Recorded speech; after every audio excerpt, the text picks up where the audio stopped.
অৱশেষত বেহাৰবাৰী আউটপোষ্টৰ জনপ্ৰিয় চৰিত্ৰত অভিনয় কৰা কেকেচাৰ খ্যাত সিদ্ধাৰ্থ শৰ্মালৈ আহিলে এক ভাল খবৰ।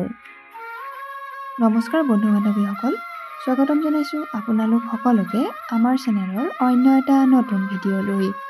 আশা কৰিছোঁ সকলো ভালেই আছে। যিসকলে আমাৰ চেনেলটো পোনপ্ৰথমবাৰৰ বাবে চাইছে তেওঁলোকে চেনেলটো প্লিজ ছাবস্ক্ৰাইব কৰি ল'ব।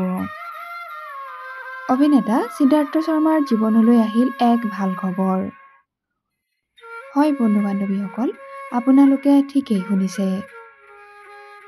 কেকেচাৰ ওৰফে অভিনেতা সিদ্ধাৰ্থ শৰ্মাই লাভ কৰে প্ৰাগ চিনে এৱাৰ্ড। 2025 বৰ্ষৰ বেষ্ট মেইল এক্টৰৰ খিতাপ লাভ কৰে অভিনেতা সিদ্ধাৰ্থ শৰ্মাই।